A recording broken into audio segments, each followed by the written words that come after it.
No intro, you know why we're here. Instead, do the subscribe and like the bell and comment the subscription button and all of that, because I always forget, or rather don't know how to incorporate that into the actual body of the video. Here we go.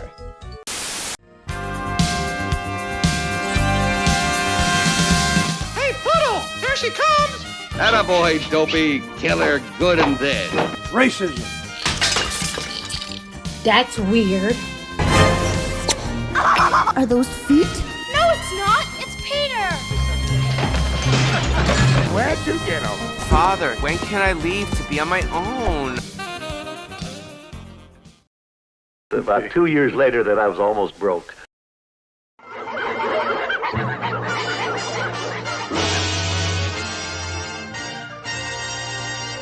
And so, with Sleeping Beauty's failure, the Disney studio is violently thrust into the modern world. And it is instantly apparent from the opening credits. I feel this sequence is probably insanely popular at Pixar, since I think it's the reason they do their credits the way they do. Gone is the heterosexual choir, gone are the storybooks and the sleep-inducing melodies and gentle colors. We're done with that, we've put it behind us, it's the 60s now, baby!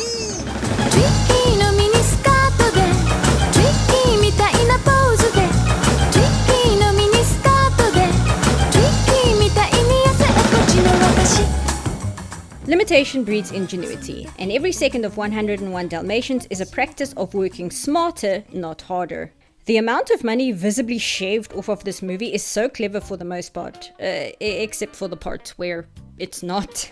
The Xerox era of Disney has a tendency to be divisive.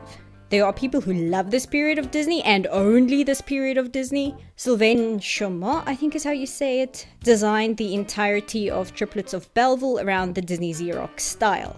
And its effects on Peter Chung is also incredibly obvious. But there are people who really despise the look of the films from this era. It comes off like they just kind of colored in the roughs, and it really takes me out of it when I start to see the guidelines on the characters' heads pop up every now and then. Walt famously hated the way this movie looked, immensely so. Although it seemed in his final year, he managed to recognize its merits despite not being a fan of it himself. As a kid, I remember really hating this period of Disney for exactly the reasons I really like it now. The pencil lines are rough and scratchy, but they also have the unique ability to best capture the life that exists in a sketch and dies as soon as you ink it. The backgrounds, despite looking nothing like Sleeping Beauty, took its lessons there by applying design and suggestion above pushing harder for realism. Apparently Disney reabsorbed the animators from UPA, which makes everything make a lot more sense looking at this movie. This ends up extending to the characters as well. Anita is gorgeous, but by no means a Disney princess, but with the clear economy of line that Aurora had. And Roger, I am in love with the way this man moves. I have no idea if this will extend to non-animators, but look at this, look at this, look at this! Once again, this movie feels like an application of everything the Disney team had learned from their previous films. How to capture the essence of a dog from Lady and the Tramp, how to apply design and style from Sleeping Beauty, how to depict realistic human movement from Peter Pan, how to have a fun camp villain, as well as brand new things like the rotoscoping on the vehicles, which I want to know which madman was the one who came up with this. It was probably Iwerks, honestly. The photocopier also allowed the studio to actually animate the ridiculous amount of puppies on screen, as well as effectively cut out the entire inking process out of the ink and paint department, which I would guess halves the work time, which halves the cost as well, as removes that entire part of the budget needed to buy ink. However, the budget did cut into some of the quality, and not in a subtle way. The repeated animation on the puppies isn't a big deal. There are so many of them, and their animation is so overlapped, so it's enough to sell the movement. But there are close-up scenes repeated a little too often of the other characters, sometimes resulting in lip sync where the character is silent, or acting that feels out of place for a singular moment. I remember noticing this sort of thing even as a dumb kid who didn't know anything about animation. I feel you can forgive it if you know the history behind this movie, but watching it just on its own, it's a shame money was so desperate at this point for the studio that little missteps like these really do end up hurting the movie. But considering Disney was threatening to close the animation department for good, let's not criticize the cost cutting too much, shall we? It makes up for it in some of the most likable characters we've had in these movies so far though. Roger is fantastic, not only for his great movements thanks to Milt Kahl, because of course it was Milt Kahl, but also little things like his passive-aggressive music insulting Cruella while she's in the house, and the fact that when he finally stands up to her face, he's obviously so unused to confrontation that he stutters out every word. Pongo is a fantastic main character too. I just wish we could have spent a little more time with him so that he could truly shine as the hero of this movie. Sadly, we had to have a good number of cute puppy shenanigans. Not too many, thankfully, but the ones we do have are cemented into my brain forever thanks to the adverts for this film at the start of every Disney VHS, it felt like. Meaning that every "aren't they so cute" line of dialogue felt like a PTSD flashback for me. So get ready for some of the most delightful and unforgettable characters you'll ever meet. Aren't they adorable? Coming soon to video, it's Walt Disney's most lovable classic, 101 Dalmatians. This'll be fun! I love how the dogs are designed. Look at this collie's face, it's so good. It has so much character and personality to it. I also love the little world building details. We know Roger and Anita are relatively poor, as we see they didn't even have a big wedding ceremony, getting married in their civvies. And the fact that Cruella straight up tells Anita that she and Roger are too poor to keep all 15 puppies at the start. I also love how this movie separates the dogs' language they speak to each other from barking, and how barking is something like Morse code, while speaking is something completely unique. As a kid, I never understood this weird thing where the horse and cat and sheepdog refer to each other by military terms, and thought it was just some weird roleplay thing. But watching this now, they actually show this place is part of the Royal Cavalry, and the sign names them as the 9th Queen's Royal Lancers, which would have seen action in both World Wars, but were amalgamated in 1960 to create the 9th and 12th Queen's Royal Lancers, which is not on the sign on this farm, meaning that these animals would be retired. See, it helps to put details in your film. Some neurodivergent nerd out there will notice it. Anyway, I'm rambling. The movie is really good. I wish it could be great, but it leaves me wanting more of the characters I like the most. But we get introduced to so many interesting and likable side characters who all feel interesting and realized enough to make you feel they all have their individual stories and lives, that I guess I can cope with one movie existing without a singular main character who we focus on. I'm putting it above Snow White, but below Fantasia, so we're off to a good start. Also, I like that they're watching totally not Rin Tin Tin on TV at the start.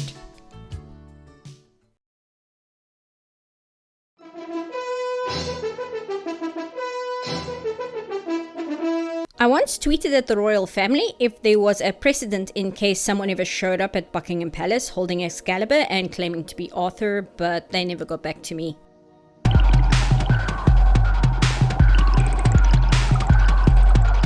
I was excited to get back to this one, as I remember liking it quite a bit as a kid, but it doesn't really hold up that well. I was rather disappointed. I was looking forward to be all contrarian and announcing it was a slept-on classic. Sadly, it's just relatively decent, but nothing special. I think I said Cinderella was less than the sum of its parts, but really that description fits Sword in the Stone so much better.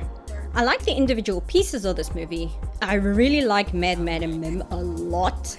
For the most part, I like Merlin, and I think I could like Archimedes. And I do actually like the separate segments of being a fish, and the squirrel segment is one of the best in the movie, but it doesn't quite fit together properly. The story and all the plot details are sound, the characters are fine, and the way they tie together is okay, but it somehow doesn't really slot into place properly. We kind of immediately stumble into the plot without much introduction, and then the characters just kind of barrel forward with what's supposed to happen next without ever establishing anything. So you feel like although everything makes sense, there's still something essential that's missing. Just taking a brief look at this film's Wikipedia page to see if it was perhaps down to the director in some way, I was instead bombarded with stories of competing films trying to get Disney to greenlight them. Milt Cole enraged at the shutdown of the Chanticleer movie in favor of Sword in the Stone, infighting among the animators on which film deserved to be made more, Roy Disney being the one who this time was pushing to shut down the animation department, Walt busy building Disney World in Florida and giving oversight via phone call, and essentially Sword in the Stone only winning over Chanticleer, despite Chanticleer having more production work done in it, because Disney saw Camelot on Broadway. So that explains why this movie is just kind of mid. Honestly, with all that backstory, it's surprising this movie isn't an outright disaster. And knowing this backstory, I think Milt Cole's animation in this film was purely fueled by spite and rage, because this is genuinely some of his very best work so far. The hand poses and movements are off the charts here, and the head bob is everywhere.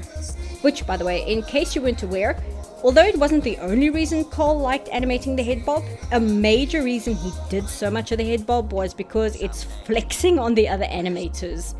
It's an insanely difficult thing to animate, since it requires a change of perspective in the head, perfectly matched with timed lip sync as well as overall body acting. It's a lot all going on at once. Genuinely though, the animation is ridiculous in this movie. Props to all the leads, not only Cole. I imagine Frank and Ollie and Lounsbury were all pulling off their A-game for this film. The squirrel segment is interesting. I think it was the very first animated movie I saw as a child, where a cute girl and boy who have a lovey-dovey scene end up not falling in love and don't have a happy ending. When I was in college, we were discussing this segment, and I remember asking Bill Matthews what the internal thought process was to give it such a sad ending. Not as criticism, since I genuinely like this segment. And he told us that the idea was, so many people have gone through the experience of falling in love with someone only to find out they weren't the person you thought they were. I also enjoy the music here. They're sparse and not that lavish or grand, but they're fun to listen to. Turns out this was the first Disney movie to have the Sherman brothers on the team, so that makes sense. Anyway, 101 Dalmatians saved the animation department from Walt closing it by making money, and despite the everything with Sword in the Stone, it also made money, saving the animation department from Roy closing it. It's okay, but I miss the version in my head that I remember, rather than the version I see now that I'm an adult. I'm putting it above Cinderella, but below Snow White. Yes, back from Bermuda and the 20th century. And believe me, you can have it. I went down to get my hair cut, and it was a Calhoun barber shop. And she was cutting my hair, and she says, "Too bad about Walt." And I said, "Oh, he's going to be okay. He'll be back next week." No, he died.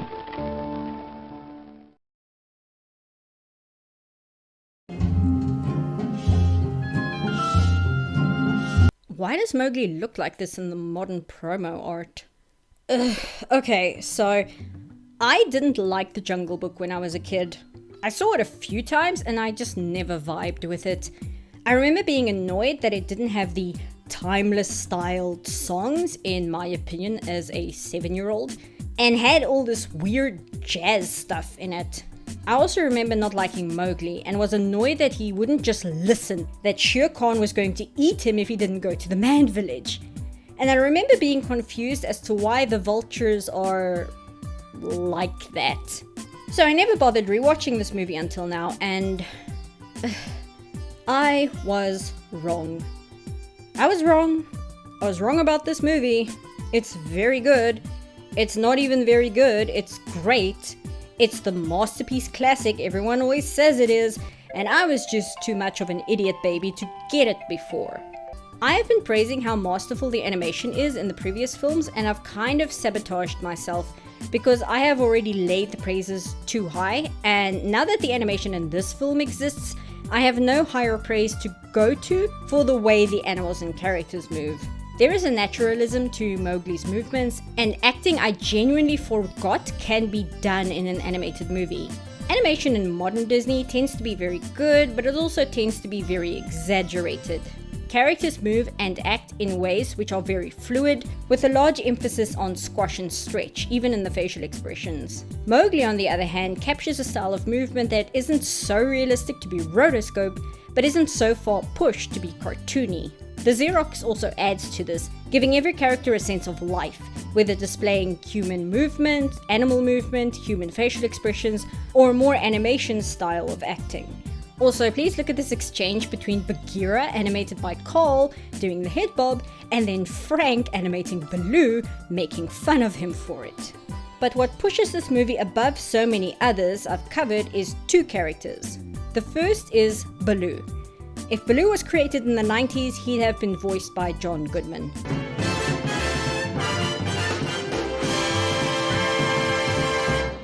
It's not simply that Baloo is likable, we've already had characters in this rewatch who are likable.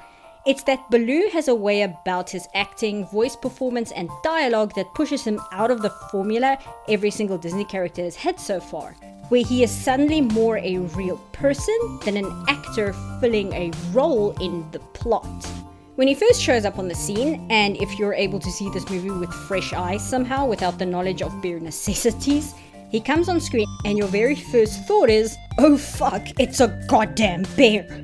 But after Baloo starts talking, you don't feel like Mowgli's in any danger. You're only given a hint that Baloo is absolutely capable of obliterating Mowgli. He just doesn't, because the idea of being aggressive and violent is just so outside of his nature. But the scene that sells him the most is after we've had some time for Baloo to really lean into his not quite hippie, but not quite regular guy, but somewhere in between personality. This whole time we have seen him only laid back, rolling with what life gives him, and even when he's trying to save Mowgli from the monkeys, he's just kind of ridiculous. So even though rescuing Mowgli is kind of crucial, it still feels fun. This is helped by the immediate aftermath of the rescue. Even though they're both battered and bruised, Baloo still doesn't seem that concerned. Look at that eye! Yeah. It's beautiful, ain't it? This is all how we've seen Disney characters before, playing the role of their part in the story. But then this moment happens, and it's less about the story beat and less about the actual scene, and all about the acting. Sooner or later, Mowgli will meet Shere Khan. The tiger? What's he got against the kid? And this right here is where the movie suddenly pushes itself above the others. Somehow, suddenly, we find ourselves having discussions. Suddenly, we have characters having feelings which are complex. And the other character is, of course, Shere Khan. Shere Khan could easily have been a villain. I mean, in the setting of this movie, he is. He wants to kill Mowgli and he almost kills Baloo. But what I find interesting is that you get the impression that Shere Khan isn't necessarily a bad guy. Everyone is afraid of him because they all know nobody can stand up to him. And if you try, you will be killed. So everyone treats the arrival of Shere Khan with fear. But it's not because Shere Khan has rolled into town to wreak havoc and destruction. Shere Khan is met with fear because everyone is afraid of being on Shere Khan's bad side. And knowing that Shere Khan hates humans, feeling protective over Mowgli automatically puts you on his bad side. But if Mowgli wasn't there, Shere Khan might not ever be your friend, but unless he's planning to eat you, there's little really to worry about. Also, the moment I just mentioned with Baloo also is an amazing bit of film because not only do we see complex emotions from a Disney character for the first time, but also because Shere Khan manages to make Baloo act seriously. We suddenly get a much better picture of just how dangerous Shere Khan is. As for the jazz, well, obviously I'm no longer 7 years old. I haven't been for a very long time now. The music's really good. I don't know what else to tell you. I really like King Louie's voice actor a lot, but I wonder if the initial plan wasn't to have Louis Armstrong voice him instead. It doesn't matter, Louis Prima gives a stellar performance and song, so, I mean, it's fine. Okay, so apparently Louis Armstrong was originally the first choice for King Louis because he was the unquestioned king of jazz, and they had based the concept of King Louis's music on the idea that he is a swinger. Swing music. Did you get it? But immediately realized that casting a black man to play an ape is probably not a great idea and would be taken badly instead of them just making dad jokes. So they didn't even bother asking Armstrong.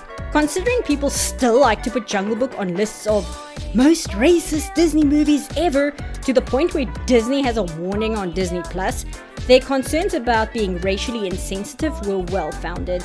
I guess even when you make an effort to be culturally aware, you're still gonna get condemned by people desperate to look morally superior to you. Hell, even casting Italian-American Louis Prima and his band, you know, who look like this, still hasn't stopped every BuzzFeed wannabe clickbait article and YouTube video from claiming this sequence is racist because the characters are voiced by black actors. In this rare film footage shot during the recording session for I Wanna Be Like You, Louis Prima and his band display their trademark eccentricity.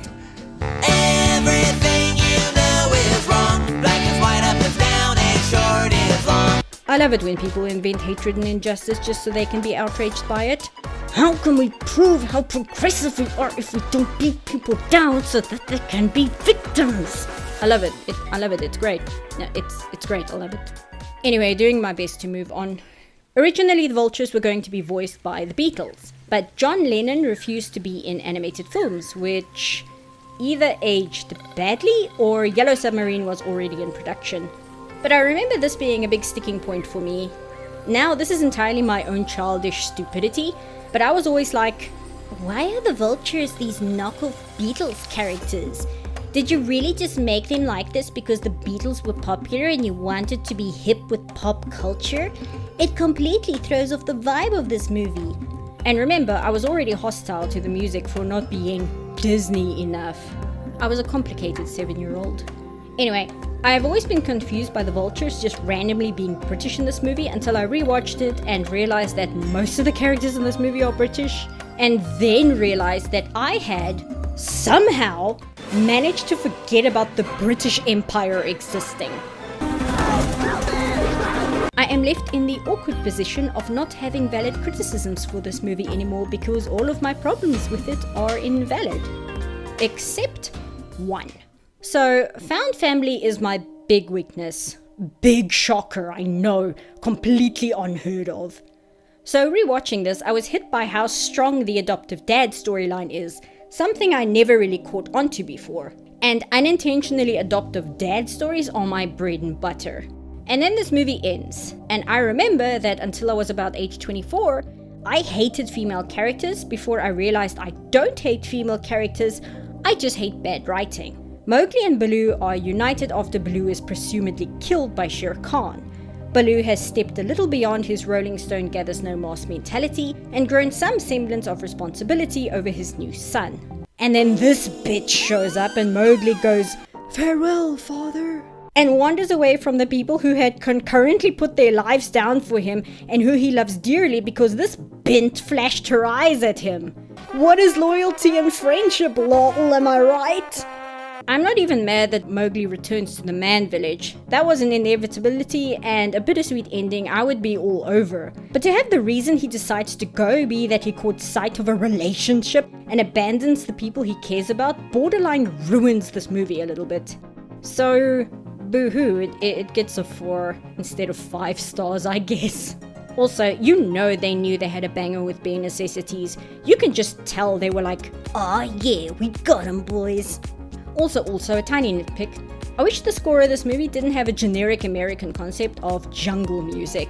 Jungle drums going on in the background and such.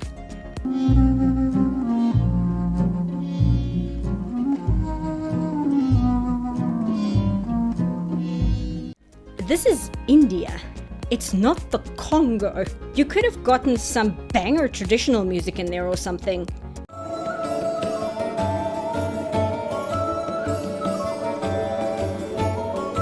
Hinduism was insanely popular at this point in time in America. There was nothing stopping you.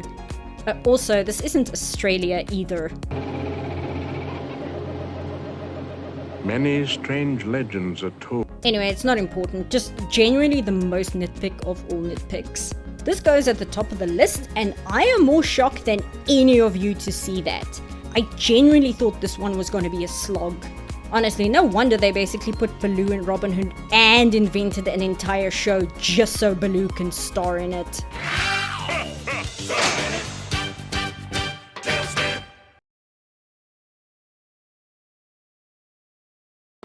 Naturellement, the Aristo Cats.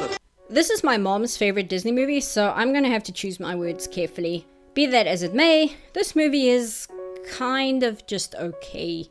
It's another one where I feel the individual story pieces are fine, but they don't seem to come together to really make the whole anything too remarkable.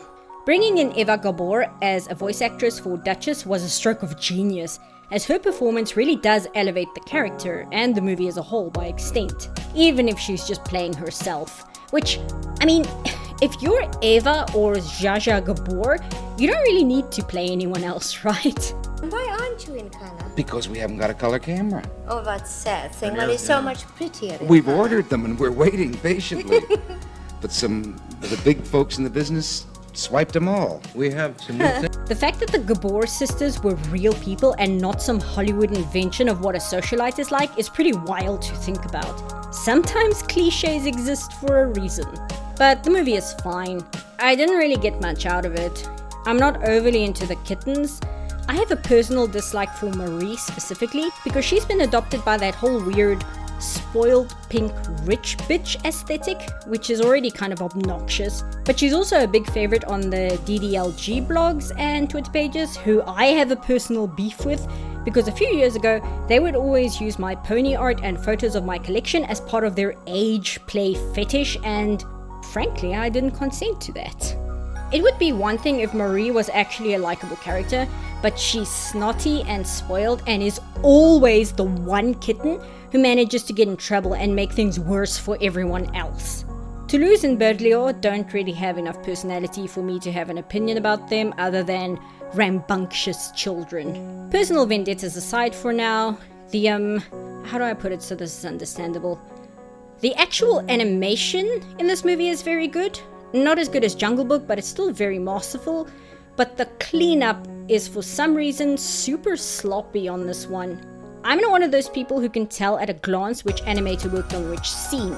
But there are a good number of scenes, especially on Madame, where there has been zero cleanup work to the animation at all. And I do know Milt Kahl was especially grumpy about his work getting cleaned up by the assistants because he was worried it'd ruin his work. It does seem every scene is a little rougher than earlier films, but the scenes I know for a fact were Milt Kahl are all the scenes which have the roughest and the most lack of cleanup to them. If you put my ones on twos, if you change that moving hold, if you were to be so bold, you'll lose the quality. But even ignoring that, there's a lot of weird paint problems in this movie, which is really odd to me. I worked on paint, shadow and cleanup on my last job, so I'm a bit laser focused on noticing very small miscolors or inconsistencies in the final product because I hate getting corrections. So it was super distracting to see frames flash with something that had the wrong paint color on it for a frame or two, color inconsistencies where the shade of blue changes for a few frames because the paint was mixed differently, and so on and so forth. It's just sloppy work I really wouldn't expect to see from a Disney film, and none of the others have this level of sloppy paint job to it at all. Shanghai, Hong Kong, and Fuyang. Fortune cookie always wrong. Not the hot one. Don't cut back to me, I've got no defense for this shit. Racism. I do like Edgar as a twist villain, even though the twist that he's the villain is right at the start of the film.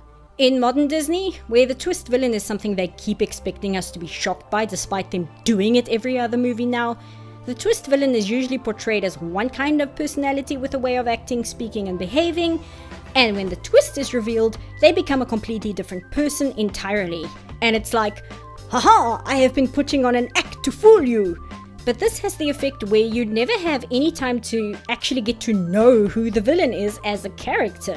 You remember the twist, but the villain themselves is always just so meh. Bet you didn't expect him to be the bad guy. What's his name again? Johnson Smith. Yeah, I love that. Yeah, it's really cool. He's the CEO of Johnson. Yeah, that's really something. If you're not someone who's made it a part of your personality because you're a furry or you just really like it or its message spoke to you or whatever, if you've just seen it once or twice with no super strong feelings for it, can you tell me what the villain's name is in Zootopia? You know this is Maleficent, you know this is Ursula, you know this is Scar. Do you know who the character is apart from the twist villain? Do you know what her personality is? Because the one she shows throughout the movie is revealed to be a fake one she was acting out to remain undetected. So who is this character really? It's like that old Red Letter Media bit where Mike asks the rest of the gang to describe a Star Wars character without mentioning their name, what they look like, or their role in the story. Queen Amidala. She is she's Natalie Portman. Yeah, just kind of Well, I can't say she's a queen. I was gonna say she's a queen. normal, I guess. Just kind of normal. Makeup would be a description. I was gonna describe the makeup. Or describe Queen Amidala's character. I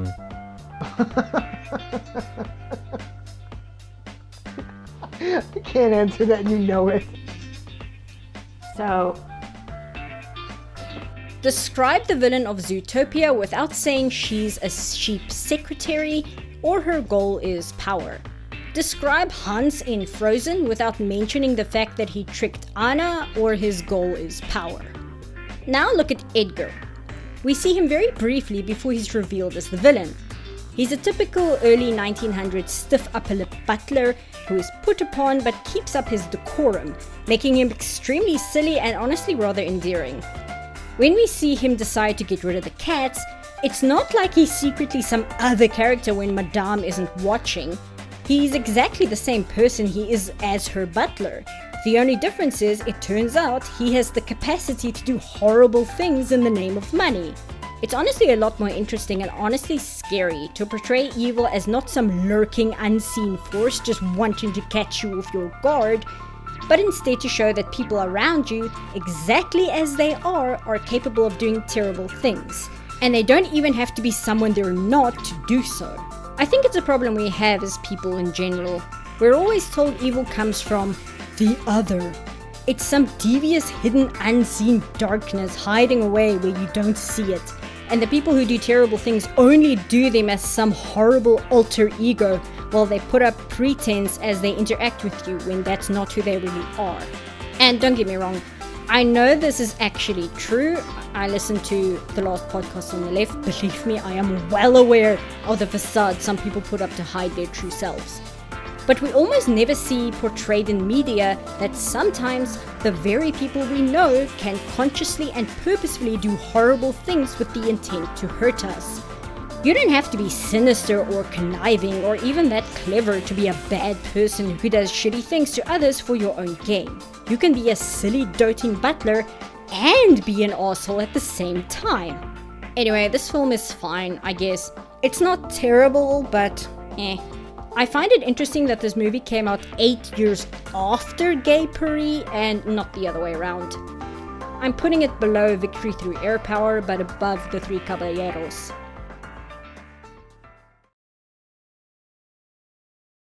The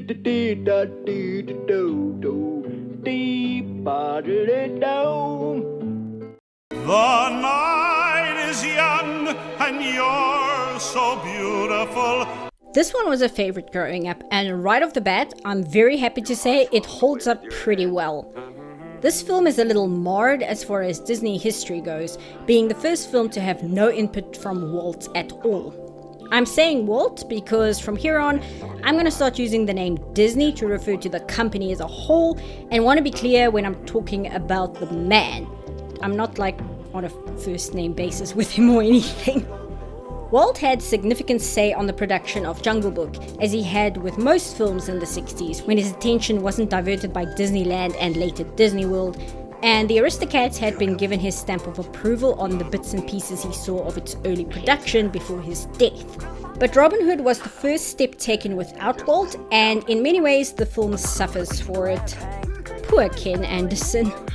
Back in the 30s, Walt had briefly considered adapting the folktale of Reynard the Fox into an animated film, but found the character to be too much of a thug, and the stories both rather gory and unsavory, which not only turned off Walt himself, but was also impractical with the Hays Code having a chokehold on the film industry. But then Ken Anderson dusted off the idea for the Chanticleer movie, having Reynard the Fox be a villain in that story. But Disney had passed in favor of Sword in the Stone, as the budget only allowed for one of the films to be made. As I mentioned, Milt Kahl especially was pretty furious about this. So Ken Anderson took what he'd done for Chanticleer and put it to use in Robin Hood's story instead, pouring a vast amount of work into it. But now Walt was gone, and with no more voice to guide them, the 9 old men and the executives in charge of the studio were unsure how to move forward. So they started forming the question of what would Walt have done, but only really focused on what he had been doing the few years before he passed away. In a way, forgetting the more daring and artistic steps he was prone to before his disillusionment with animation and his bout with depression. So Ken Anderson's story was not only cleaned up, but several characters changed from original designs to derivative designs from earlier films. Anderson's idea of the story taking place in the South was also scrapped, since even in the 70s, Song of the South was very quickly becoming the black sheep of Disney in the public eye, despite the animators having the most fun they had had working on the animated sequences. So the setting was kept in the traditional Old England fairy tale setting. Indecision regarding the cast and redesigning Robin a multitude of times put the film behind schedule, resulting in some sequences, specifically the phony King of England sequence, recycling animation from previous Disney films, which has only become more obvious with time now that we don't have to rely solely on movie theaters releasing these films, so we only see them every few years or so. The end result is, essentially, a slap-together film with a lot of scars left from the development process. Why are all the characters animals? Because it was going to be Reynard the Fox. Why is Alenadale voiced by country singer Roger Miller? Because it was going to take place in the South.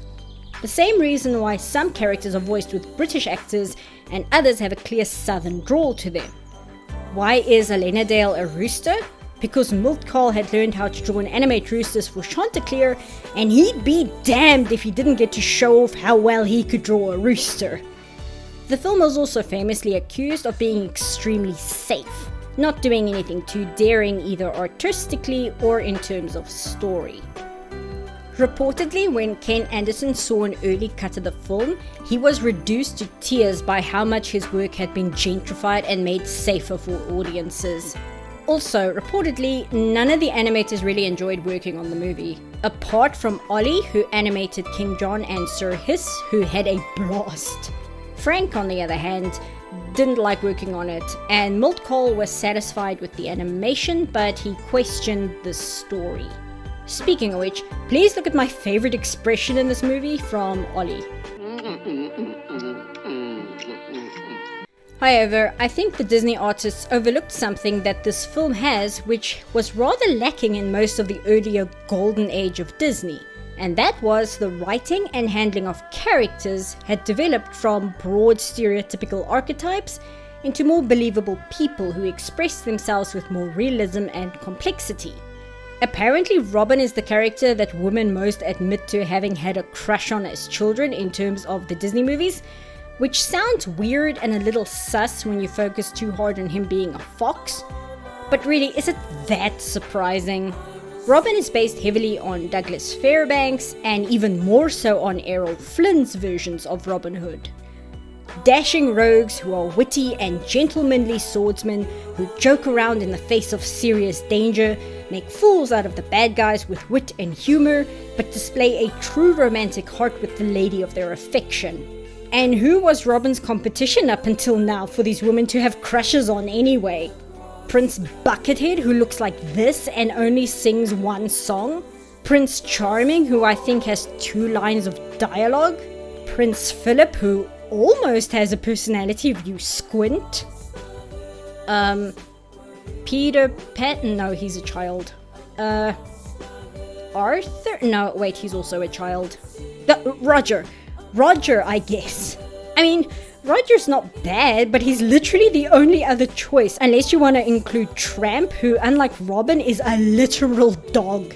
So yeah, Dorky Roger, or the character literally based on one of the most handsome and charming people to have ever walked on this earth. You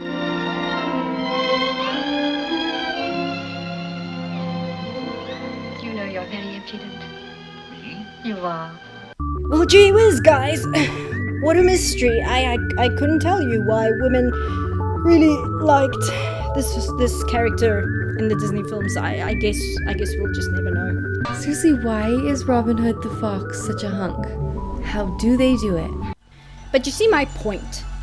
Robin is actually a character, not just a dashing rogue. He is actually allowed to show vulnerability, voicing concerns to Little John over whether Maid Marian would even remember him despite how he feels about her. That's something new and unheard of for these movies. And when he's face to face with Marian, he openly professes his love for her, which of course is why I imagine a lot of girls fell for him, like right here. Marian, my darling, I love you more than life itself. Little John is not only there to be Robin's sidekick, but actively questions him about things, like whether their actions are good or bad, or why Robin hasn't married Maid Marian yet. Character writing like this we take for granted nowadays, but watching these back to back in such a short time frame, I can promise you that this is a first, with the only other movie coming close being Jungle Book. The film also still works for me because, well, it's a classic swashbuckler, and even in our modern day, the handsome rogue with a heart of gold but questionable morals while still being a good guy at heart hasn't even remotely gone out of style. He's just lost the ability to be a gentleman, probably because these days a man speaking like this would be seen as some weird incel because we can't have nice things. Either that or a serial killer. Also, this is a movie where characters say things like this. Death the tyrant! This movie is the way it is because of what it was cobbled together from, but it's hard not to find parallels from the time it came out. Before the end of the Vietnam War, but after the Watergate scandal, and the incorporation of country music in Elena Dale the Minstrel.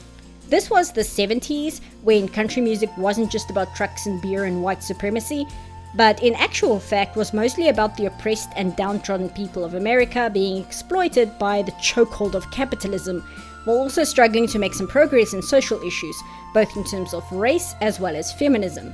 I don't think Disney's Robin Hood starring a fox even had an inkling of a thought of being political in any way, shape or form. It was already too precarious trying to exist without Walt, and to try and pretend it was trying to push a message would be insincere to Ken Anderson's original concept. But I do think it's at least partly a product of the time it was made. And it doesn't matter if you have no intentions of making anything political being said by your movie whatsoever. Robin Hood, with its bones being about rebelling against tyranny and becoming lawless when the law is unjust, can never be sanctified out of this position unless you completely change everything about the story.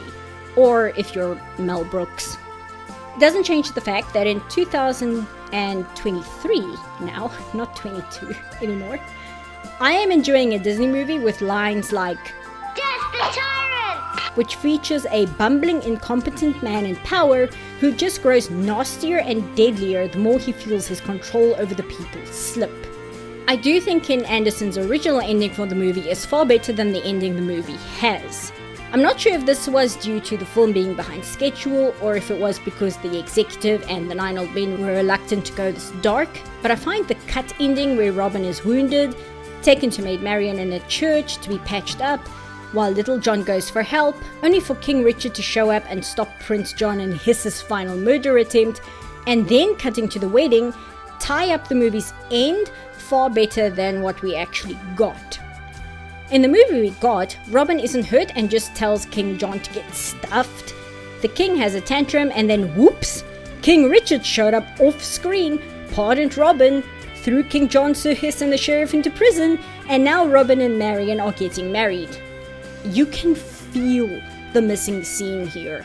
This movie is good, and anyone who says otherwise is probably not wrong, but unfortunately we could not be friends. I'm putting it below Fantasia because the flaws of this movie are very glaring, but I'm putting it above 101 Dalmatians because the characters and acting are very strong. Fight me in the comments if you want.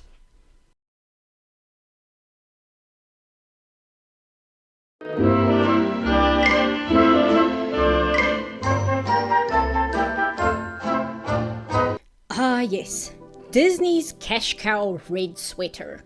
Now this was a weird experience because I was convinced I'd seen this movie, but it seems I've only seen the first short of the 3 that were compiled into the singular movie, where Pooh tries to trick the bees and gets stuck in Rabbit's front door. The other 2 shorts I hadn't seen before. I must have had the first one on VHS or something because I've seen it more than once. So I'll mark this down as never having seen it, or something. I don't know. Figure out how you want to classify that on your own. Now, what I have seen a lot when I was a kid was the late 80s cartoon, The New Adventures of Winnie the Pooh, which, like all the late 80s, early 90s Disney cartoons, had an absolute banger for an opening.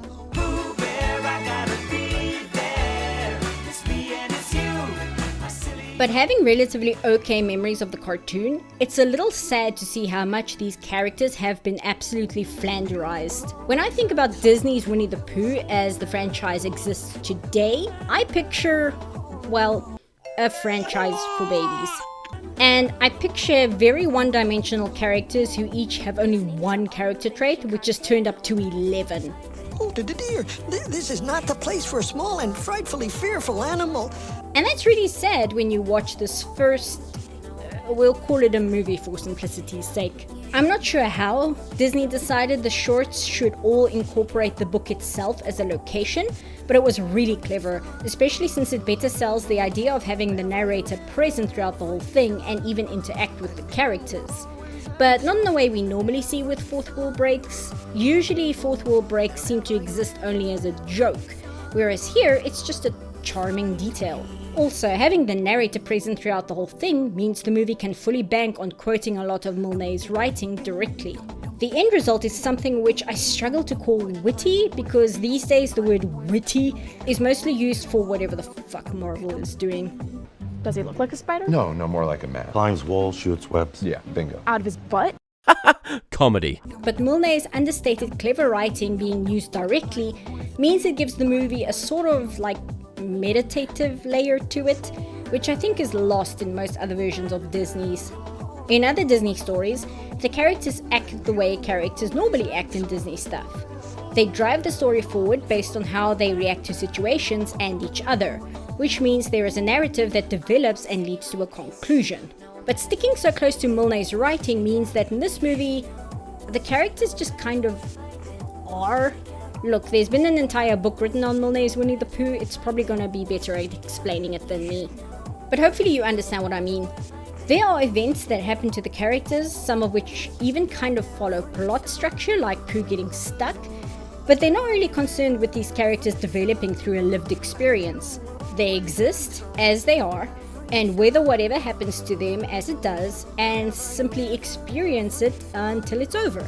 That sounds like criticism, and if the writing wasn't so good, it would be, but if I were to compare it, it reminds me a lot of early Peanut specials. Now, the Peanut specials were far more concerned with being funny, but when they calm down for a little while, they have a similar tone for a scene or so, which this movie has as a whole. Another example I could draw is the Calvin and Hobbes strips, where Calvin and Hobbes are just discussing something. This is a movie you're probably only gonna like if you're either really, really young, or if you're older than your early 20s. Depth can sometimes appear very shallow.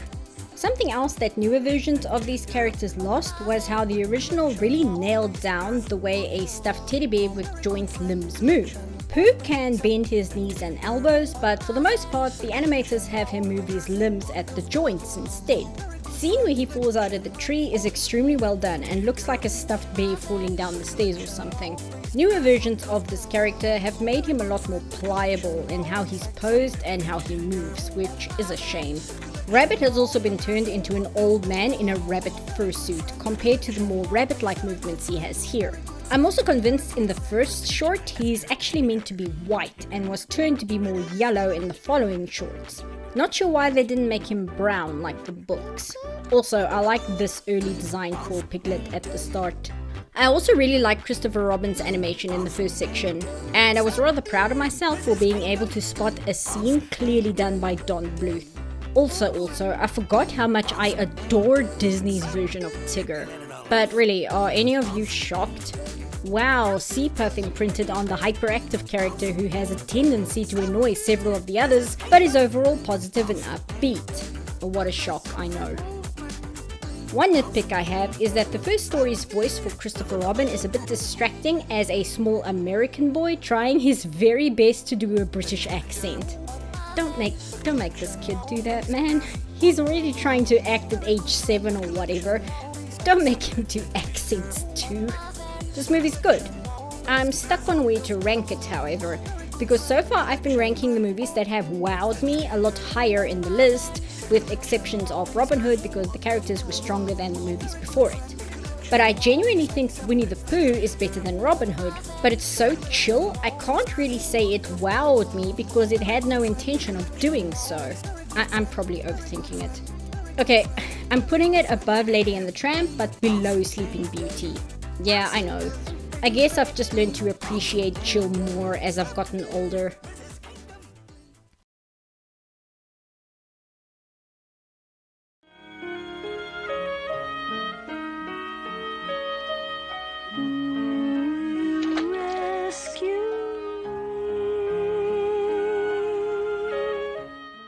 Ladies, gentlemen, and thadies, they figured out how to draw little girls. Seriously though, good for Ollie for finally getting top billing. Milt Cole wanted him to have top billing on Robin Hood actually, until Cole's wife voiced her disapproval to him over supper. Seriously though, this movie chokes me up.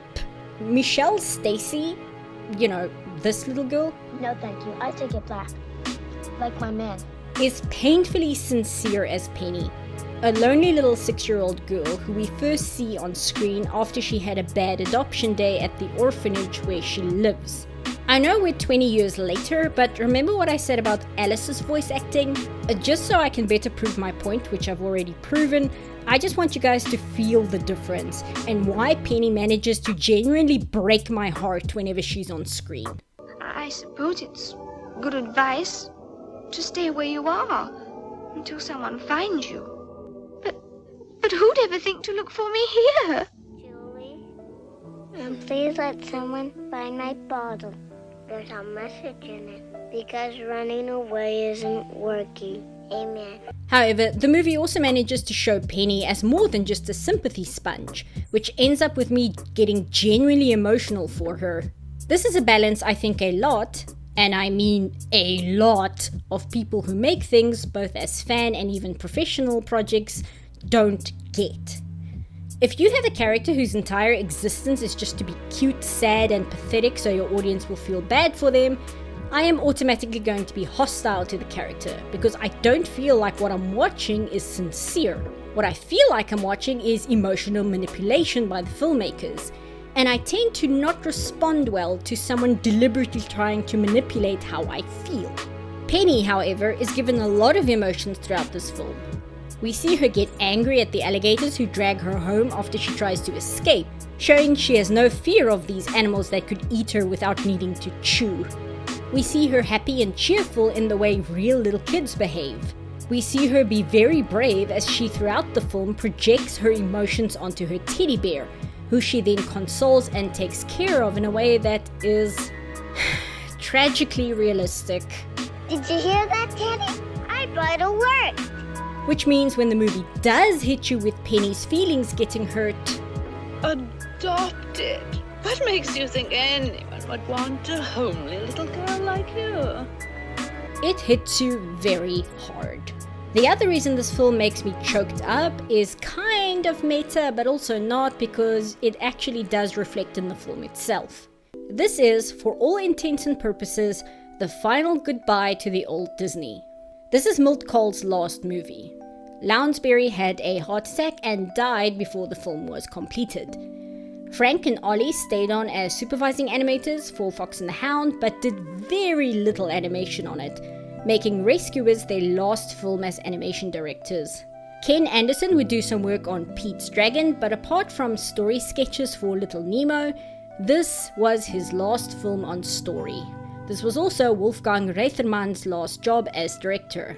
Everyone else of the 9 old men had already left. I don't know how to slot this into the script better, but Milt Kahl gave everything he had to his final character in Medusa, borderline animating every frame of her himself without Richard Williams, his assistant's help. Originally she was gonna be Cruella again, but Kahl refused because Cruella was animated by Mark Davis, and Kahl didn't want to take Cruella away from him. So he designed Madame Medusa after his wife, who divorced him the next year, which is probably unrelated. Anyway, look at Milt going out with everything he had. Don't tell me, Snoops. Let me guess. You found it. You found the diamond. The Rescuers was made by the old guard of Disney purposefully to usher in a new generation for Disney. 60 animation students were picked as possible candidates, 25th of which were hired on, including Glenn Keane, Ron Clements, and Andy Gaskill. Don Bluth was promoted from assistant animator to lead animator, and this change is hardwired into the movie. The movie pushes Disney into the modern age. We saw some of this in 101 Dalmatians, but whereas that was a borderline period piece in London, The Rescuers starts and we are right in late 70s New York. The opening sequence starts with a song that couldn't be more late 70s if it tried. I never know what to call this style of 70s music. It's too pop to be folk music, it's too folk to be jazz, and it's too jazz to be pop. It's right there bridging the gap between the late 60s folk music and 80s synth pop. It's sad but hopeful and full of emotion, and the movie returns to the same style of music several times. And if you guys know my montage edit in the High Guardian Spice video, you should know I was going to go out of my mind for this. Tomorrow is another day. You might be young. The start of this movie feels like a true crime story, with Bianca and Bernard trying to track down what happened to Penny by visiting her last known location, puzzling why she would leave her possessions behind if she was running away, and getting statements from witnesses on who she was last seen talking to who might be suspicious. It even includes the American bayous, for heaven's sake. All these elements come together to paint a picture of where the new blood wanted Disney to go from here. The old guard were there because you can see them on screen where they worked, with more light-hearted antics and comedic situations. But the overall tone of this movie is a lot more grim than any of the previous films. I've heard some people really get turned off by how dark they find this film, but I think it's subjective. I've seen 1 or 2 people talk about it who had very hard childhoods and they borderline can't watch it, and I fully understand why. There's a sad reality to Penny's situation. An orphaned little girl in the middle of New York City, late 1970s, who gets snatched off the street, disappearing, and eventually, the police just stop looking for her. Well, aren't the police still looking for her? No, they gave up weeks ago. Only for her to have been abducted by unhinged and verbally abusive adults who, despite never physically harming her, treat her horribly. And despite her trying her 6-year-old best to get help, nobody hears her because nobody is looking, except for this organization of mice. It's a difficult situation where if you have had even the vaguest possible experience with it in your own childhood, I couldn't judge you for deeply disliking this movie. However, I do also think there are certain people I've seen review this who rejected this darker tone simply because they had expectations of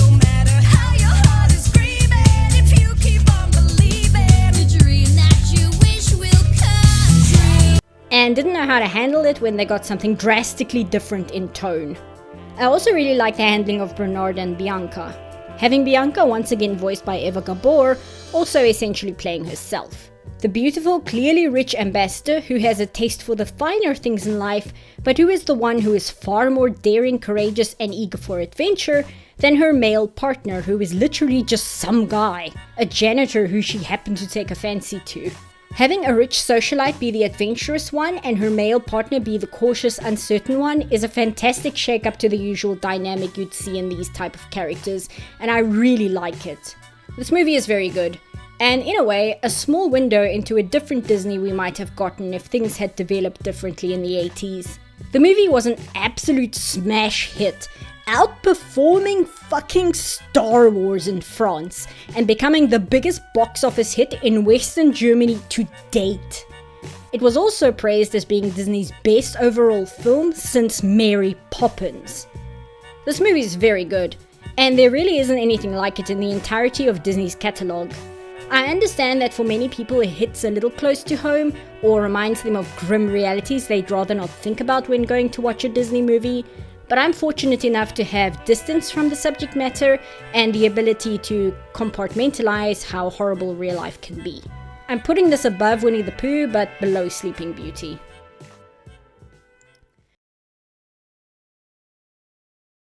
When you're the best of friends, having so much fun together. Betty Davis is gonna hate me for this. Okay, so this movie has gained a bit of a reputation online as this sleeper powerhouse, which is secretly the best Disney movie ever made for tackling the issue of prejudice and societal enforcements of hate based on fabricated constructions. People have called it one of Disney's most mature movies due to its deeper themes and its treatment of the audience as smart instead of being purely a piece of entertainment meant for children and then forgotten. And all of this is true. However, this movie could have used a slightly stronger foundation in its writing. Look, I know, you're all gonna hang me for this, I already know. Listen, this movie is better than the majority of the Disney movies I've watched so far. But it has some flaws that make me honestly feel like its reputation online is overhyped, and that people are more impressed by it being willing to incorporate these themes than they are impressed by the movie as it exists. People love the concept and it blinds them a little to the actual movie. And the big problem here is this movie does a lot of telling and very little showing. The entire crux of this movie is Todd and Copper's friendship existing despite the prejudices of those surrounding them, as a testament to how people are not pre-programmed to hate each other, but are taught hatred. And in the end, their bond and friendship with each other is what saves them both from getting killed, even if they can no longer be part of each other's lives. But what exactly is Todd and Copper's friendship?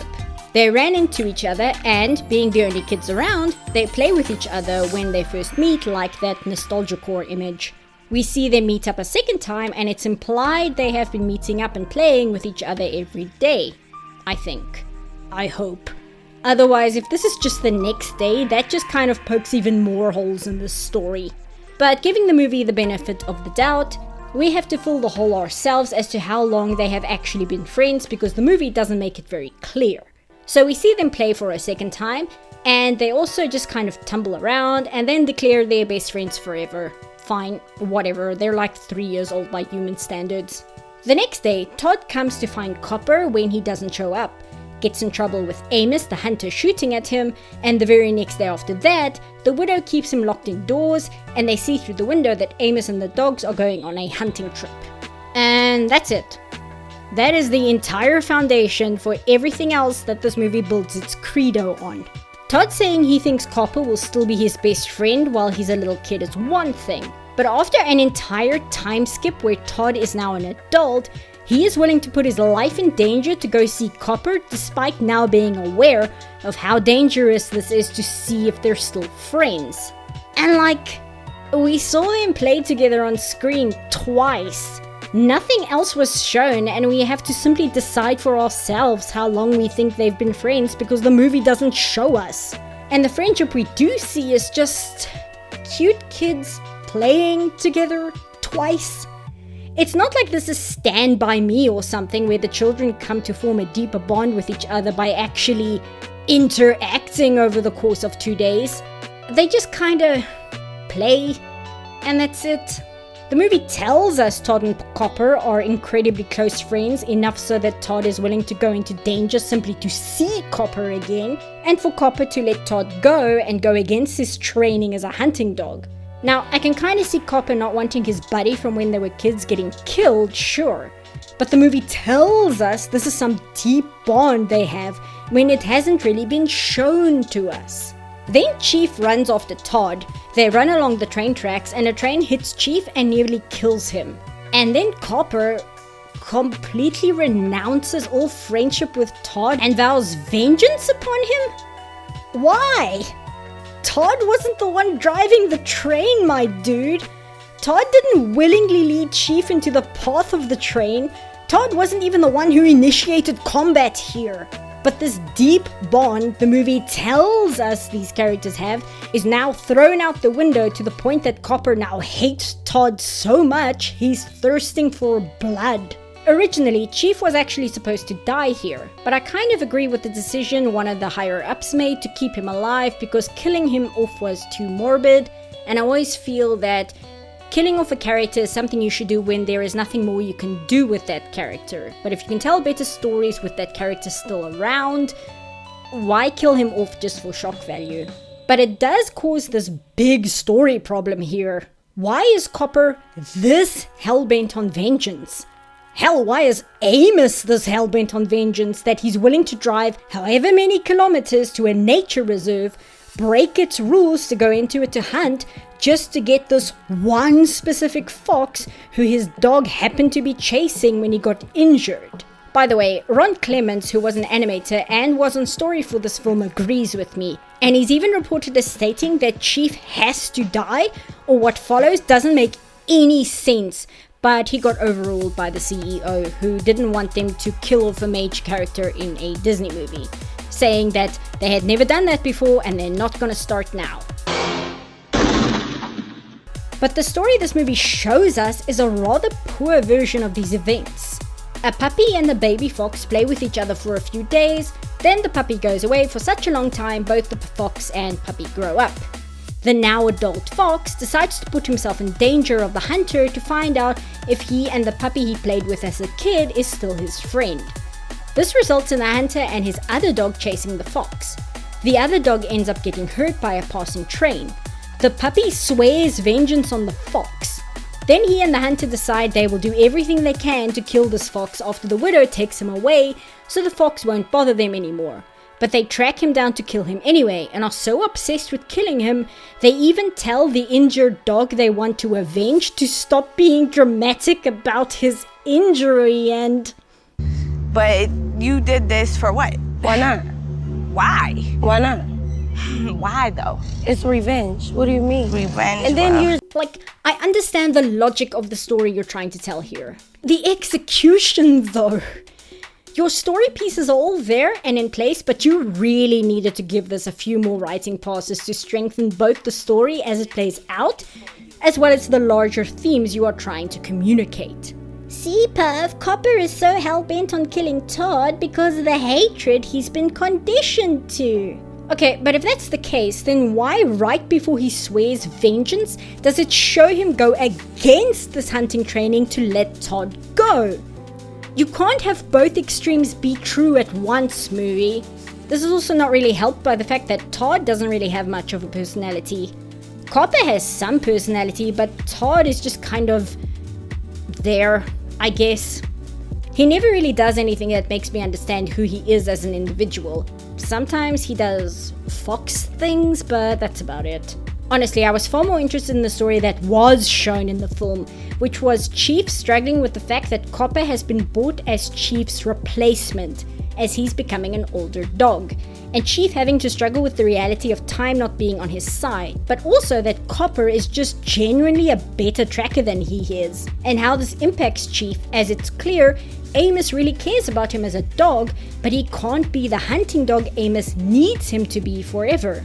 There's an interesting story there with Chief also playing the role of a sort of parental figure for a character that is literally his replacement in intention by the actual characters. But it's never really given much focus.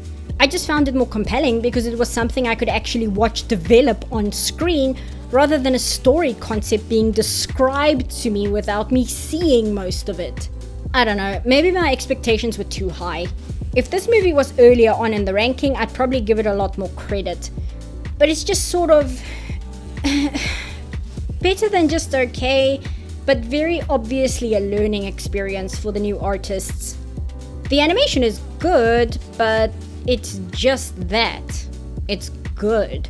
But I've just been watching films with some of the greatest animation ever put on screen, and I already miss it. I already miss the old animators. Also, just a side note, but I really didn't like any of the songs in this movie. The Best of Friends song specifically is rather atonal and grating. You're not even aware, you're such a funny pair. You're the best of friends. I appreciate what this movie was trying to do and how it was trying to lead the studio into a more developed and mature direction with its films. But it didn't stick the landing for me, and I can't give points to a movie for what it was trying to do.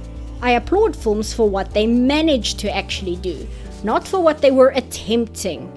If we give movies credits for what they were attempting and ignore what they actually do, then Birdemic would be considered a masterpiece of filmmaking because I happen to agree with its morals but don't care about its quality. Damn global warming. My favorite animation in the film is on Dinky the Finch. His bird movements are so on point and I love it so much. I also noticed this is the first animated character in a Disney movie to use smear frames, which is a little disorientating to see when smears haven't been used in previous films, but I think I like it. It's different, but it really sells the movements. Also, I just like his, what is this, New York accent? Chicago? What is this? We'll get that no good Wayne when we come back. He sounds a lot tougher than he looks, and I like that a lot. My favorite part of the entire film is the opening credits, which is not as big an insult as you think it is. Blade Runner's opening credits is one of my favorite movie sequences of all time. It's very good, and it also set my expectations a little too high. So yeah, I'm putting it above Robin Hood, but below Fantasia. I'm sorry. That's still in the 8 here though. The movie's backgrounds are gorgeous. It's daring to tackle a serious subject. Copper has some incredibly good animation in this scene and as a puppy, and I really like Amos's animation too for the most part. It's a movie that is very well realized. It's the writing that was realized is just not the strongest. Leave me a comment on how wrong I am about my opinion below.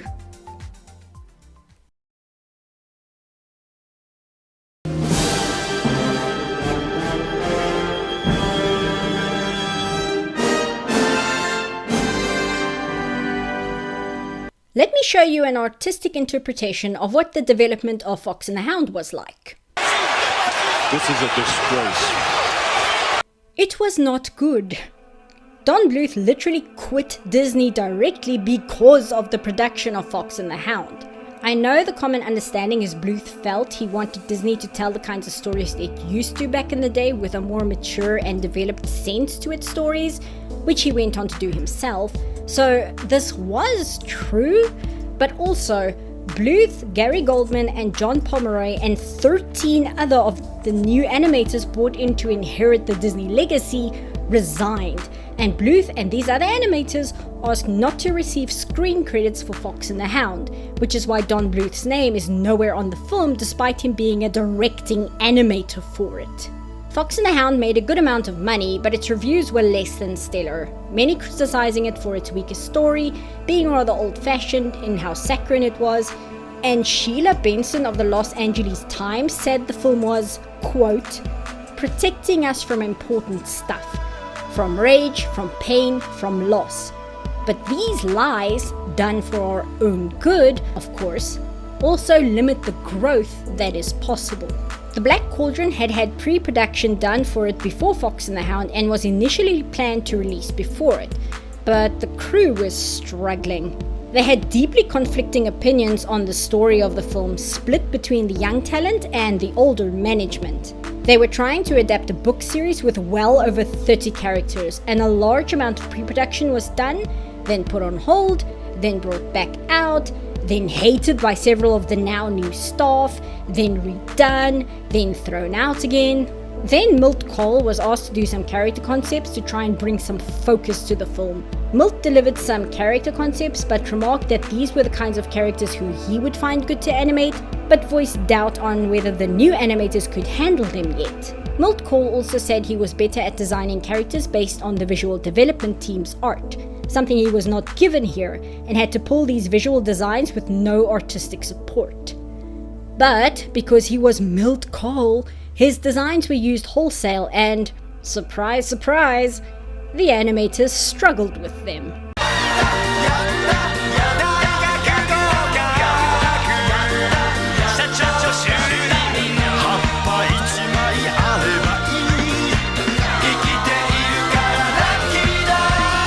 During a test screening, the film terrified most of the children in the audience, and the brand new chairman of Disney, Jeffrey Katzenberg, demanded the film be edited.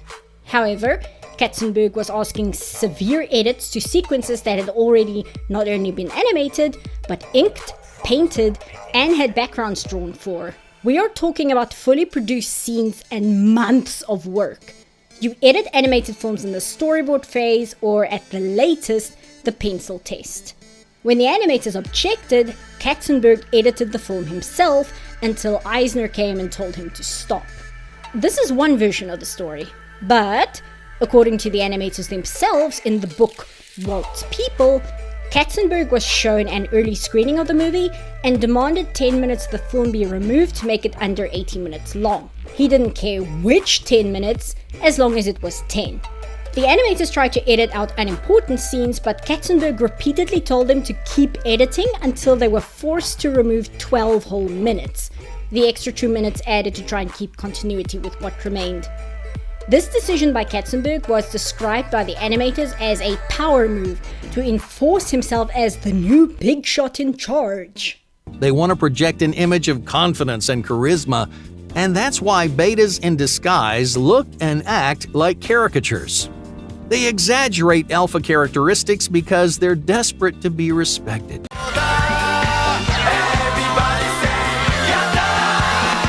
Also, remember Sleeping Beauty? Yeah, Black Cauldron was also released as a 70mm film print.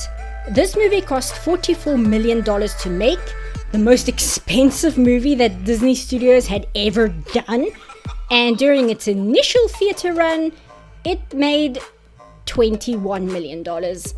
It was beaten at the box office by the Care Bears movie.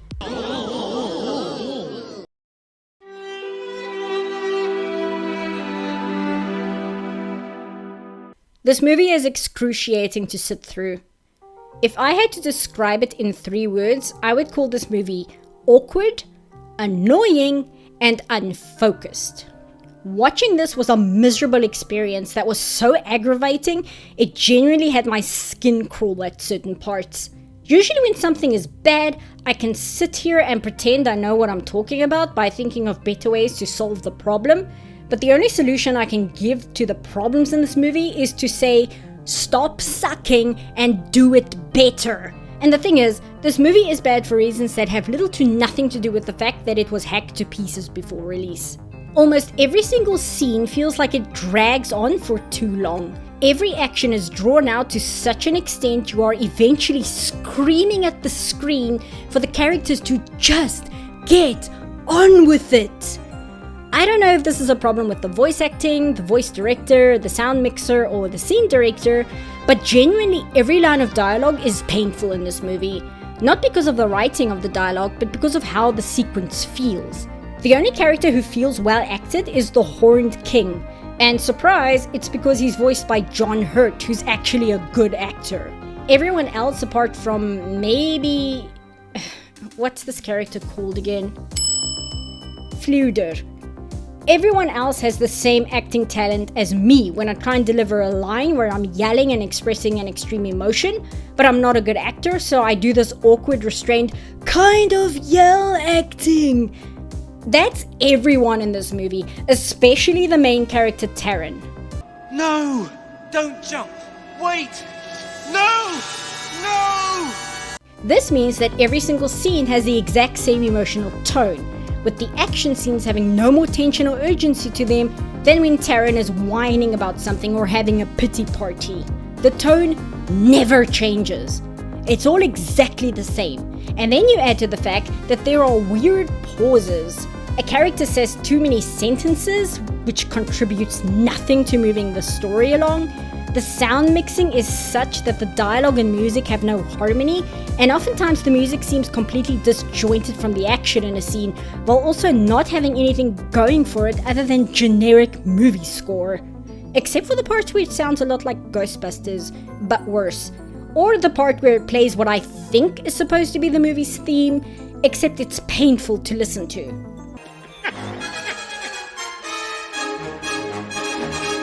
And then add the fact that this movie is almost devoid of sound effects, but when it does have sound effects, they're also really mid and lacking in impact, but also louder than both the dialogue and the music. And you have this grey mashed up soup of a scene that just drags on with unlikable characters who are also ugly to look at.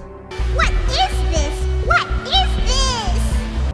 And none of that has to do with the fact that there is 12 minutes removed from this movie. Hell, it may have been worse if it had those 12 minutes still in it. Oh, no, he'll never find it. No, it's safely hidden in Morva. Morva? Well, at least I think it is. Oh, Dolly, is it? Please, I am begging you. Get on with it! The only good things in this movie are the Horned King's design, animation, and voice acting, the backgrounds, the animation on the minstrel character whose name I've already forgotten, and the Cauldron-born scene. The illustrations over the credits are also cool. But I'm very serious when I say those are not the best things in the movie. Those are the only good things in this movie, because they don't have a hope of outbalancing everything else that's just plain awful. Gurgi. Oh, poor miserable Gurgi deserves fierce smackings and whackings on his poor tender head. The best way to describe Gurgi is imagine Jar Jar Binks, but he's an Ewok. Ooh, great prince. Give poor starving Gurgi munchings and crunchings. Lisa hating crunching. But believe it or not, Gurgi is not the worst part of this movie, because everything else is just as bad. Let that sink in for a second. This, Gurgi want this. Go ahead. I'm sure you've murdered for less. What? Gurgi, what? He does nothing to endear us to his character at all, but we're supposed to feel bad for him when he supposedly dies. But then again, none of the other characters do a single thing in this movie that endears us to them, so it's all fair game, I suppose. Taran is whiny and annoying. When the opening of your movie and introduction to your main character is giving me serious flashbacks to Aragon, you've got a problem. His magic eczema rash. Elanui has no personality whatsoever apart from when she's bossy, which is like one scene, I think. The minstrel might as well not even be there and spends most of his screen time being afraid or barely existing. And Gurgi is Gurgi. This movie is bad. It would have been bad even if it wasn't hacked apart before release, and I don't see a way to make this movie less bad if we were capable of restoring its lost footage somehow. Bad, bad, bad, bad, bottom of the list. The only positive I have is that it makes me want to read the Prydain novels because I know that they're actually good. Similar to how Tales of Earthsea got me to read Le Guin and discover one of the best fantasy and sci-fi authors to ever live. Bottom of the list, go to jail. The Black Cauldron was one of the most catastrophic films to ever come out of the studio, and I wasn't sure that Disney Animation would be ended for good. And then something happened.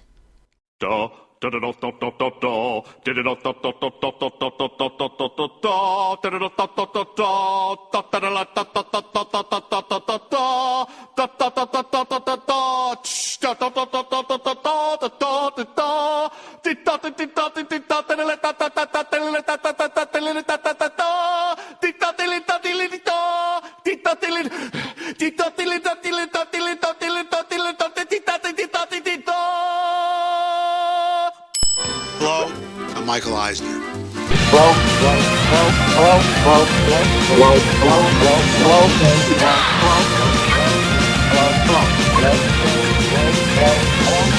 hello. Ladies and gentlemen, and ladies, please welcome to the stage the man, the myth, the legend, Michael Eisner, the greatest CEO Disney ever had. If you grew up in the 80s and 90s, you knew who Eisner was. If you weren't around back then, the best comparison I can make for you is that Eisner was the Reggie of Disney, a corporate CEO that somehow managed to become a face for his own company. And, love or hate some of the decisions he made, the company's sole reason for staying alive and guiding it through the Renaissance was in part thanks to him. Another person who helped save the animation department was the second major player stepping in. Hello there. Walt's nephew Roy Disney got back into making films specifically because he wanted to help put back together the falling apart animation department. Whereas Eisner was the one who helped figure out the business side of saving the animation department, Roy was the one who helped insist why doing this was important instead of cutting their losses. Eisner and Katzenberg were described by the animators as the Sopranos marching into the studio and taking over.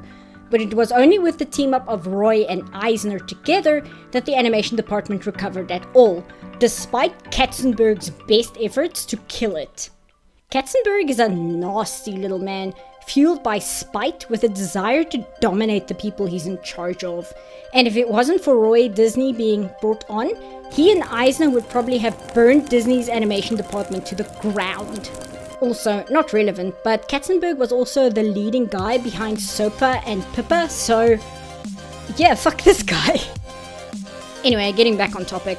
Sorry, talking about the nonsense behind the Black Cauldron is a lot less painful than actually talking about the Black Cauldron. So Disney Animation was in the absolute gutter right now. But with the dream team of Eisner and Roy Disney, things luckily picked up from here in a shockingly short amount of time. And that's enough business talk. You guys are here to hear about the actual movies. I just wanted to give some context for what was happening at the studio, because without knowing any of this was going on, it looks like Disney had a very bad movie and then suddenly got extremely good afterwards for no reason, which isn't the case. A lot of people worked very hard during this period, especially its management. It's almost like good management is important or something. But we're done, so back to the films for now.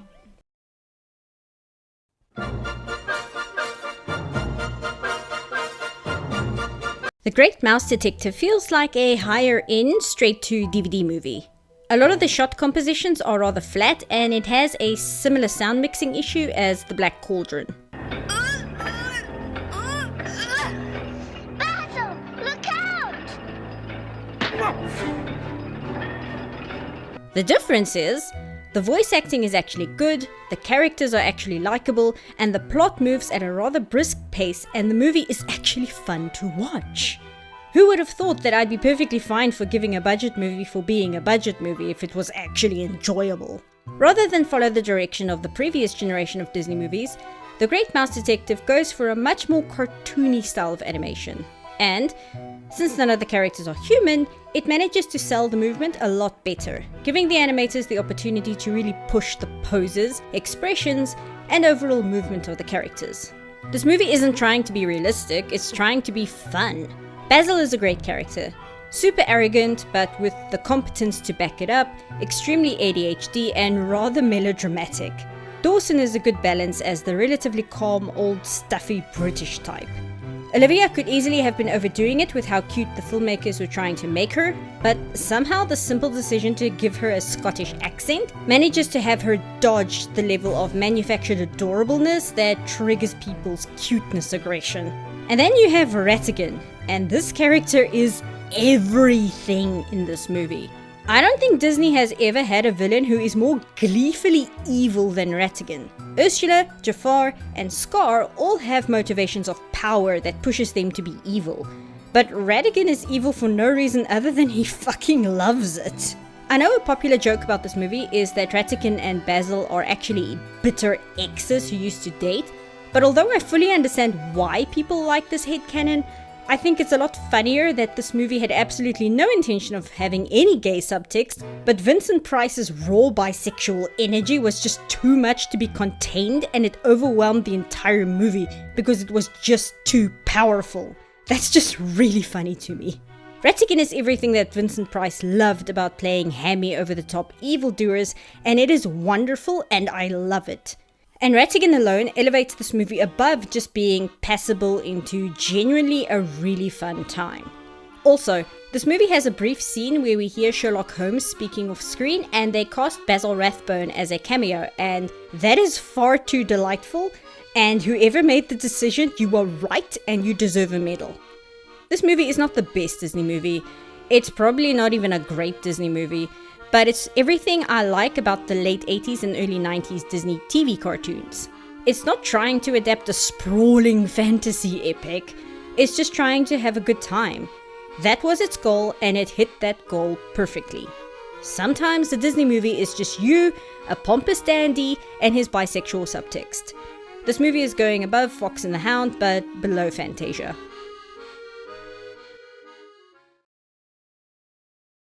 Why should I worry? Why should I care? I am not immune to Billy Joel. Honestly, I know Disney has always strived to have its movies be timeless for the most part, but I'm genuinely sad that Disney never fully banked on the 80s aesthetic. I just try and imagine what could have been if Disney was in a more stable condition and really took advantage of this decade's art and music.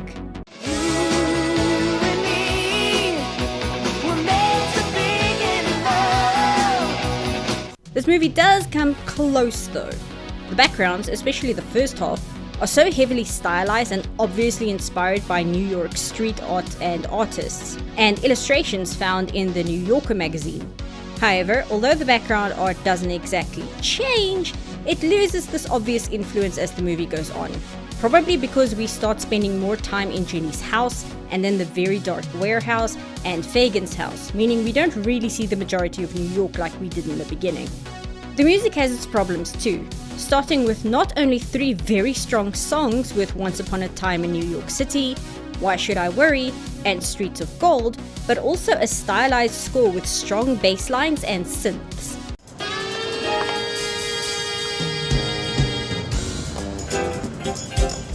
But this too changes, and it doesn't take very long until the movie settles back into a more traditional Disney orchestral score. A nice score, but a downgrade. It's like this movie was desperately trying to have a lot of style to it, but someone was yanking back on the reins before it's able to fully lean into the aesthetic.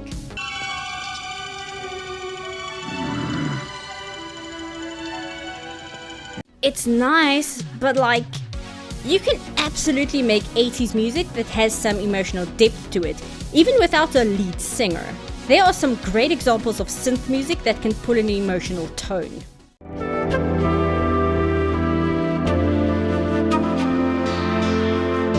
And even if you didn't want to go for the 80s synth, you could lean into the New York scene and go for the street musician-inspired music using, I don't know, the sax or something.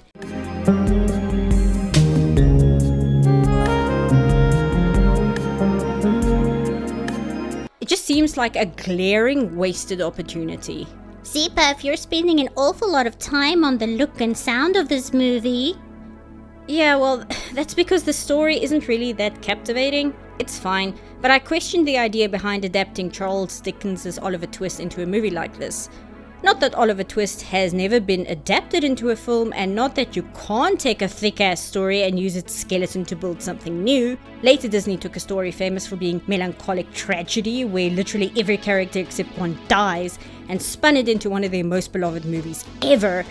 But Oliver Twist is tricky because Oliver, despite the title, doesn't exactly have a strong central focus for the character, which is a problem the Disney movie has as well.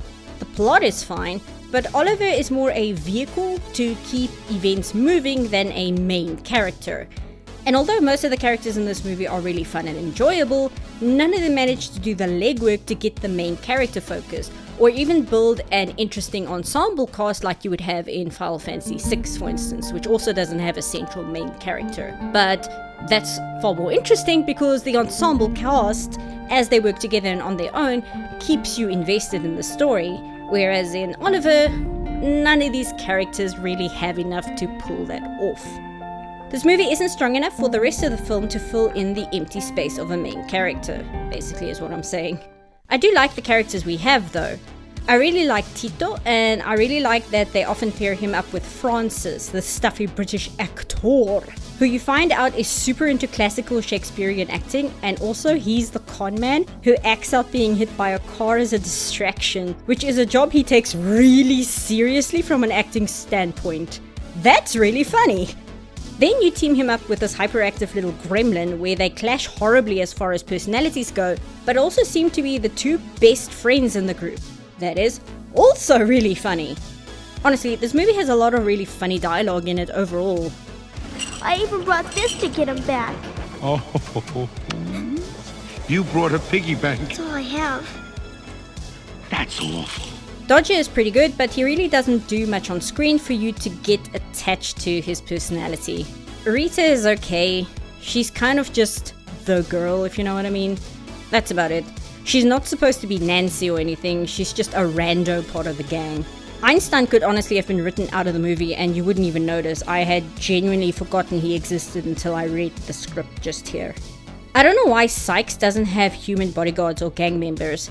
This movie has a lot of characters, but you could just have two goons as bodyguards lurking around because, as it is, it's just kind of weird having this loan shark skulk around without a single other person. It doesn't sell the threatening loan shark image that well. It makes him look like a poser, honestly. I can't take him seriously. Fagin is pretty good and I like him as a character quite a bit, but then he's my favorite in the 60s Oliver too. And honestly, he's a lot more interesting in the 60s Oliver, so even Fagin in this movie, he's pretty good, but it's in comparison to the other characters. Also, I like this line here from Sykes. It's so brutal, it's kind of hilarious.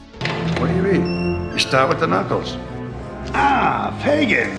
Jenny is very blah though. She's no Penny, that's for sure. She kind of has the problem Penny managed to avoid, in that she's kind of just the overly cutesy little girl who's rather artificially adorable. She only has two expressions, one being this one, which she has for 90% of her screen time, and the other being this one, when bad things happen. Georgette is an okay character, but her only role is to breathe some life into the movie with funny scenes. But as far as plot and character goes, there's not much there. She's serviceable. However, I do find her song Perfect Isn't Easy to be a bit of a flop. It's trying to be something like Everything's Coming Up Roses or Rose's Turn, whatever that song's called, but doesn't have the power to back it up. Oh, Georgette is voiced by Bette Midler. Okay, now the song style makes more sense.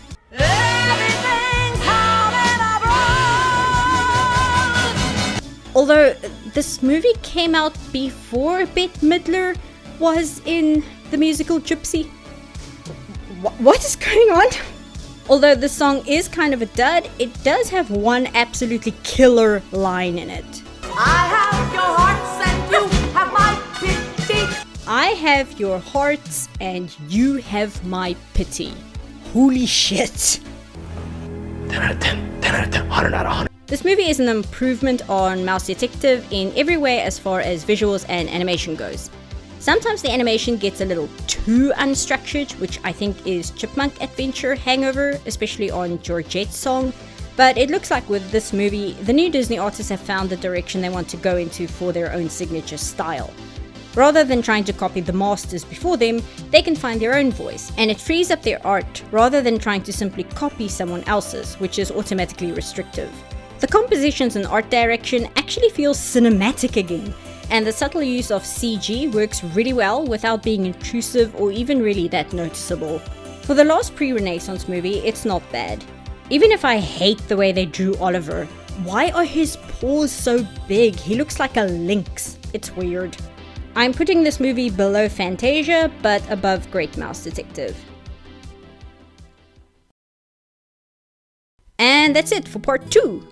Honestly, for being the so-called downgrade period from the Disney masterpiece classics of the Golden Age or whatever, I think I enjoyed almost all of these movies, with only one major outlier as the worst thing I've ever watched. But, like I said, it's an outlier. This series of films may not have been the lavish displays of luxury like the ones before them, but they have a much better handling of not only character acting, but also character writing, both from the original 9 Old Men as well as the new artists. I like me an art film, but you really can't beat a good character written well into a solid plot, especially if it does look good. The styles may be more subdued than Sleeping Beauty or Fantasia, but the refocus means these films really help develop the studio into something that is really, really good at telling a story. Something I feel was rather lacking before. Of course, as they say, Sunshine day. You ain't seen nothing yet. So I guess I'll see you guys next time as we bring out the big guns.